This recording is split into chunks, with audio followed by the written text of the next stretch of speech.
vontade, né? Creio que Deus nos trouxe aqui para receber uma palavra hoje. Quem veio para receber a palavra de Deus, dê um glória a Deus.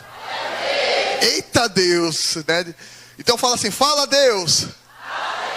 Ai, como é bom ouvir a palavra, né? 3 domingos ministrando, né, Cláudio? Chamar gente, o pregador, vou dedurar agora, quero saber. Gente, para quem não sabe, o pregador de hoje está fazendo 55 anos hoje, cara. Presbítero Cláudio, meu irmão. Ô, irmão, parece que está até mais magrinho aí, mano. Tá. Creio que Deus vai usar o Cláudio hoje com graça, com autoridade, como sempre usou. Uma pessoa que amo, admiro, confio. Não vou falar, senão vai começar a chorar aqui. Então vamos deixar Deus falar hoje, né, Cláudio? Estenda suas mãos, irmão, nesse momento. Senhor, aqui está a vida do presbítero Cláudio, Deus. Eu agradeço ao Senhor, Deus, porque ele é sim, Deus, um profeta do Senhor, Deus. Um homem que tem a vida íntegra, reta, Deus, um homem temente ao Senhor, Pai, que tem a vida no altar, papai. Pai, eu creio que o Senhor já ministrou essa palavra ao coração do teu filho, Pai. Nós queremos nesta noite ouvir a sua voz, Deus. Usa o Cláudio, Deus, nesta noite, Deus, como o Senhor sempre usou aqui nesse lugar, Pai. Mas hoje de uma forma diferente, ó Deus. Derramando da tua graça, Deus, da revelação do Senhor, Deus, sobre a vida dele. Eu não sei o que ele preparou, mas eu sei uma coisa, Deus, que tu vai fazer aquilo que tu queres nesta noite. E o que nós queremos é ouvir a tua voz através do teu filho, Deus. Por isso, Deus, fala conosco em nome de Jesus. Amém.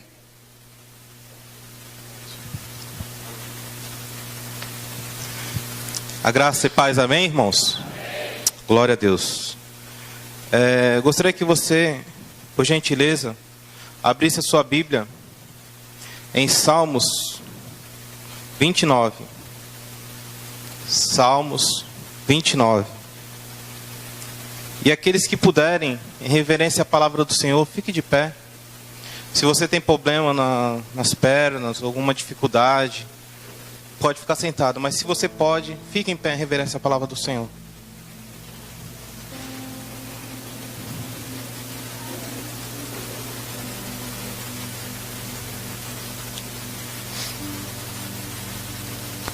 Os irmãos acharam amém? Se você não achou, diga assim, espera mais um pouco. Os irmãos acharam. Diz assim a palavra de Deus: dai ao Senhor, ó Filho dos poderosos, dai ao Senhor glória e força. Dai ao Senhor a glória devida ao seu nome, e adorai o Senhor na beleza da sua santidade. A voz do Senhor ouve-se sobre as águas, o Deus da glória troveja. O Senhor está sobre as muitas águas. A voz do Senhor é poderosa. A voz do Senhor é cheia de majestade. A voz do Senhor quebra os cedros. Sim, o Senhor quebra os cedros do Líbano. Ele faz saltar como um bezerro ao Líbano e o Sirion, como os novos unicórnios. A voz do Senhor separa labaredas de fogo. A voz do Senhor faz tremer o deserto. O Senhor faz tremer o deserto de Cádiz. A voz do Senhor faz parir as servas e desnuda as brenhas. E no seu templo cada um diz glória.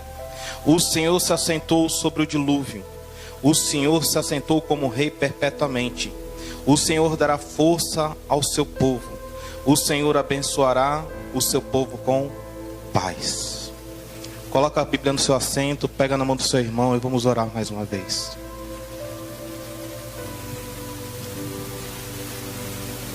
Senhor, aqui está a tua poderosa palavra. E só uma coisa eu te peço nesta noite: cura, liberta, salva e quebra as cadeias para a glória do teu nome. Em o nome de Jesus. Amém. Podeis assentar, irmãos.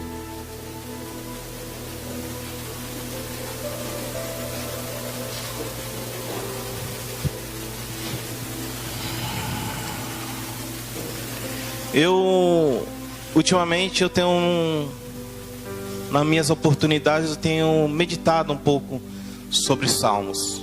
Para quem percebeu, as últimas pregações só foram sobre Salmos. Eu sou apaixonado pelos Salmos. Eu, quando era da Igreja Batista, a minha igreja onde eu nasci, eu fui conhecido, né? Porque às vezes as pessoas me achavam chato. Aí me intitularam como Salmo 119, porque o Salmo 119 é muito grande, né? Então, nossa, fica falando versículo. Mas muito bem. Esse Salmo de Davi é uma poesia. Porque tudo aquilo que ele escreve, ele consegue tirar da simplicidade. Davi, ele, além de ser um guerreiro, de ser ungido, ele tinha esse talento, esse dom de escrever melodias e poesias ao nosso Deus. E ele tirava essas melodias, essas poesias de coisas simples do seu dia a dia. Quem é que não conhece Salmo 23? O Senhor é meu pastor e nada me faltará. Por quê? Porque ele era pastor e ele começava a assemelhar aquilo que ele vivia com a ação poderosa de Deus. Certa vez, Davi também, no Salmo 139, ele começa a observar o nascimento de umas crianças, ele começa a observar o cuidado de Deus sobre a vida dele, e ele começa, no Salmos 139, mostrando a onipotência do Senhor. Fala assim: o Senhor, tu me sondas e me conheces, conhece meu assentar e o meu levantar, e de longe entende os meus pensamentos. E no verso 16, ele começa a demonstrar a onisciência de Deus, falando assim, que Deus conseguia contemplar ele desde o ventre da sua mãe, quando os seus ossos ainda eram informes. E os mistérios de Deus eram escritos no seu livro, quando nada disso havia sido feito. Então Davi, ele conseguia fazer poesias de coisas simples. E essa poesia, esse cântico, ele nasceu através de uma indignação de Davi. Por quê? Porque na época em que ele vivia, os povos vizinhos adoravam a Baal. E Baal era dito como o Deus da tempestade, o Deus dos céus. Quem que não se lembra do episódio de Elias, que orou contra os 400 profetas de Baal para que descesse fogo do céu? Então, naquela época ainda tinha pessoas que, por causa da estiagem, insistiam, até mesmo do povo de Deus, insistiam em buscar Baal para que chovesse. E através dessa indignação de Davi, ele começa a fazer esses salmos. E ele começa a convocar o povo à adoração. Ele começa a convocar o povo a reconhecer o verdadeiro poderio de Deus. E ele começa dizendo assim: dai ao Senhor, filhos dos poderosos, dai ao Senhor glória e força. Filhos dos poderosos aqui, no caso, seriam anjos. Mas transferindo para a humanidade daquela época, está falando dos príncipes. Era Davi falando assim: você que é príncipe, comece a colocar algo no seu coração. Você só está nessa posição porque Deus, ele te honrou e te deu força. Agora atribua a Deus a exaltação, dando glória a Ele e a força a Ele, reconhecendo que veio dele a capacitação de você estar onde você está. E ele continua. Vou repetir o verso 1. Dai ao Senhor, filho dos poderosos, dai ao Senhor glória e força. Dai ao Senhor a glória devida ao seu nome. Adorai ao Senhor na beleza da sua santidade. Era Davi falando assim: não adore a Deus de qualquer jeito. Adore Ele porque Ele é santo. Adore ao Senhor devidamente. Adore o seu nome devidamente. Zele o nome do Senhor devidamente. Os judeus, irmãos, têm um temor tão grande do nome do Senhor, que até na Torá o nome não é escrito por completo. Tamanha reverência que eles têm ao nome do Senhor. E Davi, ele faz menção sobre a questão da voz do Senhor aqui. E sobre essa ação que Davi começa a descrever, ele começa a falar sobre uma tempestade que ele começa a observar. Davi, ele estava num lugar alto, imagino eu, e ele começa a observar os sinais de uma tempestade. Qual era o sinal da tempestade? Que a gente reconhece aqui: o trovão, o relâmpago, o estrondado trovão. Você pode estar dentro da sua casa, mas quando o trovão estronda, você sabe, lá vem chuva. Não é assim, irmãos? E aconteceu exatamente assim. No verso 3 ele fala: a voz do Senhor ouve sobre as águas, o Deus da glória troveja, o Senhor está sobre muitas águas. Ele começa agora a comparar a voz do Senhor como o trovão, que está à frente da tempestade. E ele começa agora a vislumbrar a tempestade que se aproxima, mas que a voz do Senhor já é anunciada há muito antes. E eu começo a perceber aqui sobre a questão que ele começa a falar sobre a voz do Senhor diversas vezes. Acompanhe comigo no verso 4. Ele diz assim: a voz do Senhor é poderosa, a voz do Senhor é cheia de majestade. Era Davi dizendo ao povo que a voz do Senhor é a única voz poderosa no céu e na terra. E diz também que a voz do Senhor é cheia de majestade. Ele queria que o povo reconhecesse o reinado do Senhor sobre o seu povo. E ele começa a anunciar: a voz do Senhor quebra os cedros. Sim, o Senhor quebra os cedros do Líbano.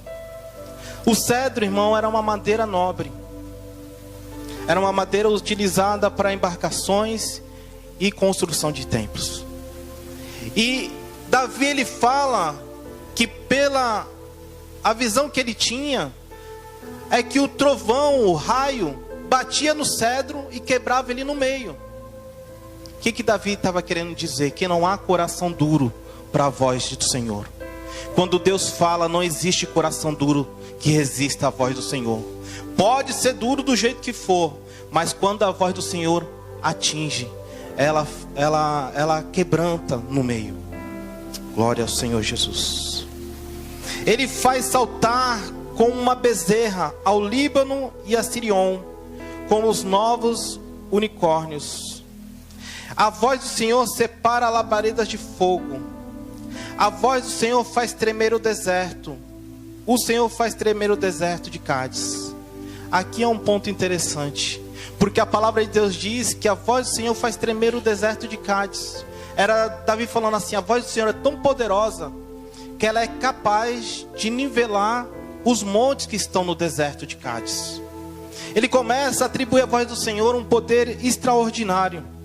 E ele fala assim: a voz do Senhor faz parir as servas e desnuda as brenhas. Uma qualidade da ação da voz de Deus aqui é fazer coisas novas surgirem. As servas, quando escutavam, estavam prenhas, escutavam o estrondor do trovão, o susto com que elas tinham daquele trovão, fazia elas dar o parto aceleradamente. É Deus falando assim: coisas novas vão nascer através da minha voz. Coisas extraordinárias vão começar a acontecer a partir da minha palavra. Então ele continua: e no seu templo cada um diz glória. O interessante do formar dessa tempestade, irmãos, é que Deus, ele vem anunciando através do trovão que uma tempestade está para vir. E quem é aquele que não foi fazer uma vez uma compra no final de ano, convidou a família toda, viu o céu meio nubladinho e falou assim, a mulher até fala, né? Ó, é bom levar guarda-chuva. Aí muitas das vezes o marido, cabeça dura, né? Fala assim, não, vai dar tempo. Vai dar tempo de ir e a tempestade não vai nos alcançar. Esse salmo, ele fala justamente isso. Sobre a questão dos dias maus que vem sobre a vida do crente. Sobre os dias maus que muitas das vezes Deus está avisando através da sua voz poderosa como de um trovão. E muitas das vezes os crentes, as pessoas passam despercebido. Por quê? Porque negligenciam se preparar para o dia mau. E a voz do Senhor, ela vem anunciando uma tempestade, o trovão, E as pessoas daquela época, quando viam um trovão, elas tinham que se abrigar. Mas muitas das vezes nós, quando Deus fala conosco, para nós nos prepararmos para os dias maus, para os dias difíceis, muitas das vezes a gente não se prepara. E muitas das vezes a gente ignoramos a voz do Senhor. E Deus ele está falando aqui sobre essa questão de nós se prepararmos para o dia mau. Quando uma pessoa ela é pega de surpresa por uma tempestade, o que que acontece? Sente falta do guarda-chuva. Cadê meu guarda-chuva? Tinha visto o sinal, os trovões e não se preparou. Aí pega aquela chuva torrencial, aquele vento forte. O que pode ocasionar uma pessoa nesse estado? Ela pode ficar doente. Ela pode ficar gripada, resfriada, ter pneumonia e pode às vezes, dependendo do grau da doença, até morrer. Muitas das vezes o crente, quando nos prepara para o dia mau, para as tempestades da vida que vem, muitas das vezes é isso que acontece. Muitos fraquejam, muitos desistem da fé porque não se prepararam para o dia mau, para a tempestade da vida. Deus ele nunca falou que ia nos livrar das tempestades. A palavra de Deus diz que quando passarmos pelas águas, elas não nos submergirão. Quando passarmos pelo fogo, nem chama arderá em nós. Deus ele estava falando assim: você vai ter dias maus, mas eu vou estar contigo. E por que será que Deus anuncia o sinal da tempestade? Por que será que Deus anuncia sobre os dias maus, sobre aquele que crê na palavra e sobre aquele que ainda não conhece a palavra? Por que será? Porque Deus ele tem uma finalidade. Qual, irmão Cláudio? Atrair você para um lugar seguro.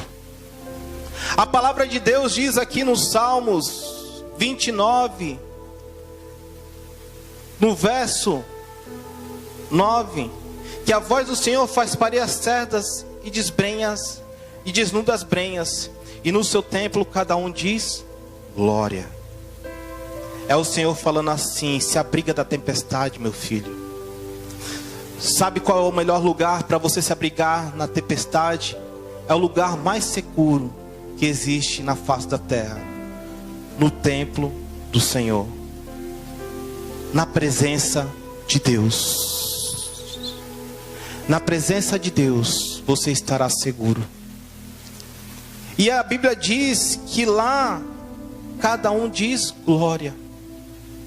É o reconhecimento que sem Deus você não pode nada, que sem Deus você está perdido, que só Deus, só na presença do Senhor você estará bem seguro. Salmos 91 diz: aquele que habita no esconderijo do Altíssimo, à sombra do Onipotente descansará. Direi do Senhor: tu é meu Deus, o meu refúgio e a minha habitação. Deus ele quer que você hoje entenda que nos dias maus da tua vida há um lugar seguro. Qual é esse lugar seguro? É na presença de Deus. Não adianta tentar vencer a tempestade. Não adianta você tentar ir com as suas forças. Prefira se abrigar no lugar seguro. Para quê? Para que você não fique doente. Quantos crentes têm passado por doenças espirituais hoje em dia? Doenças que desanimam o crente, tiram as forças do crente e faz com que ele perca o desejo de se locomover. Mas no templo de Deus a cura, no templo de Deus a segurança, no templo de Deus, na presença do Senhor, há um refúgio seguro para a tua alma. E Deus ele quer que você nesta noite entenda isso. O Salmos 29, ele é extraordinário, irmão. Por quê? Porque ele repete que a voz do Senhor é poderosa por 7 vezes. É demonstrando para mim e para você que a voz do Senhor ela é perfeita. Quando a voz do Senhor é liberada do céu sobre as nossas vidas, ela faz o que lhe apraz. Se tiver cadeias nos prendendo, ela nos liberta. Se tiver vício nos prendendo, o Senhor nos cura. Se tiver alguma hoste do inferno tentando fazer com que você não consiga estar na presença de Deus, eles são desbaratados. Porque a voz do Senhor, ela é poderosa. E o lugar mais seguro de uma pessoa poder estar. A palavra de Deus, ela ainda continua. No verso 10, diz assim: o Senhor se assentou sobre o dilúvio. O Senhor se assenta como rei perpetuamente. Vamos repetir esse versículo, irmão? O Senhor... 1, 2, 3, tá, irmão? Para a glória de Deus. 1, 2, 3. O Senhor se assentou sobre o dilúvio. O Senhor se assenta como rei perpetuamente. Amém, irmãos? Chacoalhe o seu irmão que está do seu lado e fala assim: meu irmão, eu não sei qual é o dia mau que você está enfrentando. Eu não sei qual é o problema que você está enfrentando. Mas o que é mais forte do que a tempestade é aquele que está acima da tempestade. É o Senhor que está sobre o dilúvio. Glória a Deus. É Deus falando para o seu povo: eu estou sob o controle sobre todas as coisas. A tempestade pode até vir, pode pegar você desprevenido, mas eu estou no controle, porque eu estou acima. Eu estou sobre o dilúvio. Eu sou rei perpetuamente. É Deus falando assim: que sobre o meu reinado ninguém domina. Quando eu decreto, está decretado, e a minha voz vai fazer o que lhe apraz. É Deus falando assim: a tempestade só vai até onde eu ordeno, até onde eu permito. Além disso ela não vai. Sabe por quê? Porque a voz do Senhor diz assim. O Senhor está sobre o dilúvio, irmão. Eu quero que você saia daqui nesta noite com essa convicção. Que eu não sei qual é a luta que você está enfrentando, mas o Deus que sonda os corações sabe. E Ele te trouxe aqui para que você tivesse força, para que você cresça na sua palavra, que na presença de Deus você vai conseguir passar por essa tempestade, porque ela não vai durar para sempre. Porque depois de uma tempestade, seja ela forte ou não, vem a bonança. E no verso 11 diz assim: o Senhor dará força ao seu povo, o Senhor abençoará o seu povo com paz. Sabe o que o Senhor está dizendo nesta noite? Que o verso 1 ele começa interessante. Ele fala assim: dai ao Senhor, filho dos poderosos, dai ao Senhor glória e força. Não é assim? O último verso é Deus falando assim: porque vocês glorificaram meu nome na adversidade, porque vocês reconheceram que sem mim vocês não podem nada, porque vocês reconheceram que de mim é a exaltação, é a força. Então agora eu vou fortalecer o meu povo. É Deus falando assim: agora eu vou derramar a minha glória sobre a tua vida, a minha graça. Eu darei agora ao meu povo força e abençoarei com a paz. Irmãos, a Bíblia é um mistério extraordinário. Porque em Neemias fala que nós devemos, a alegria do Senhor é a nossa força. Quer ser fortalecido por Deus? Começa a alegrar o coração de Deus para tu ver o que acontece. Começa a ter atitudes de um verdadeiro cristão para tu ver o que acontece. No dia da adversidade, como Deus vai te livrar. Abraão, ele foi acometido por várias tristezas na vida. E a Bíblia revela que Abraão, ele passou uma tristeza ferrenha. Por quê? Porque ele queria ser pai. E Deus tinha feito uma promessa a ele. E a Bíblia Sagrada diz que Abraão, ele não se entristeceu por incredulidade, mas ele foi fortalecido na fé, dando glórias a Deus. Toda vez que Satanás tentava falar assim: cadê o teu filho? Na mente de Abraão, Abraão começava a dar glória a Deus. Toda vez que a seta do Satanás vinha sobre a mente dele, falando: você não vai conseguir, você está avançada em idade, Sara já é estéril, e aí agora ela está no estágio da menopausa. Mesmo assim ele dava glória a Deus, e Deus o fortaleceu dessa forma.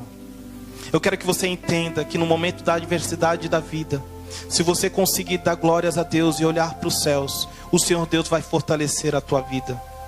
E as adversidades da tua vida, ela tem um propósito, como eu falei aqui, é de você ser atraído até um lugar seguro. Bom, é maravilhoso, porque para ele o dia bom fica sendo natural. Mas quando a tempestade vem, ele fica com saudade daquele solzinho, ele fica com saudade daquele tempo bom. É a mesma coisa. O ser humano, irmãos, quando ele tem a fartura, o dinheiro, quando ele tem as condições, ele não se lembra de Deus. Mas o momento em que chega uma situação na vida, uma tempestade ferrenha, em que a mão dele não pode fazer nada, em que a força dele não pode alcançar, aí ele começa a se lembrar que existe um Deus. E é para esse lugar que ele vai se refugiar. E é por isso que Deus permitiu que a tempestade viesse até a sua vida. Porque Ele te ama. Ele quer que você vá se abrigar no lugar mais seguro, que é na sua presença. Ele quer cuidar de você. Ele quer fazer coisas contigo extraordinárias. Mas essa é a única linguagem que o ser humano conhece. É por isso que Deus te trouxe aqui.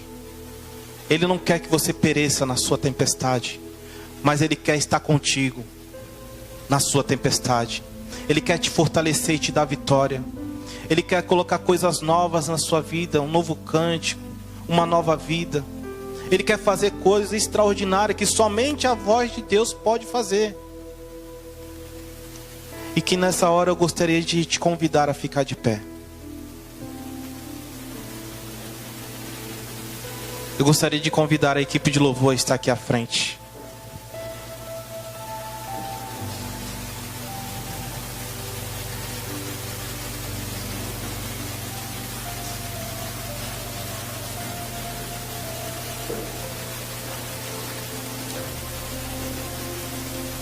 E antes que a equipe de louvor está ministrando, eu quero te dizer algo. Havia uma mulher com 12 anos que padecia de uma enfermidade. Uma mulher com fluxo de sangue. A Bíblia diz que ela desperdiçou todos os seus bens para obter a cura. Ela era vista como impura. Ela não poderia tocar nos seus filhos, no seu marido. A Bíblia Sagrada diz que ela usou todos os seus recursos sobre aquela tempestade que ela estava vivendo, mas ela não conseguiu nenhum resultado. Mas ela ouviu sobre um homem chamado Jesus, que curava, libertava e que fazia coisas extraordinárias. Aquela mulher juntou forças da onde não tinha e começou a ir em direção de Jesus, aonde Jesus estava. E foi uma coisa extraordinária, porque ela sabia que as pessoas não poderiam ver ela daquela situação, porque ela era impura. Então ela tem uma estratégia. Ela vai por detrás de Jesus e fala assim: se tão somente tocar as suas vestes. Aquela mulher tinha até medo de deixar Jesus impuro. Falou: não vou tocar nele, eu quero só tocar nas suas vestes. Mas mesmo assim, de Jesus saiu virtude e curou aquela mulher. Sabe qual é o passo para as coisas começarem a dar certo na tua vida? Para você sair dessa tempestade que te cerca? É você reconhecer que é impuro, que é um pecador. Reconhecer que as tuas forças não te adiantam de nada. Os teus recursos, nem tão pouco. Você tem que reconhecer que existe um Deus que pode fazer algo a mais por você. Além de manifestar a cura, Ele pode te dar a salvação. Tão somente toque nele nesta noite. Como? Reconhecendo Ele como o Senhor e Salvador da sua vida. Porque a palavra de Deus diz: onde tiver 2 ou 3 reunidos em meu nome, ali estarei. E Ele está aqui. Ele quer que você toque na vida dele nesta noite, com a ação de um levantar de mão.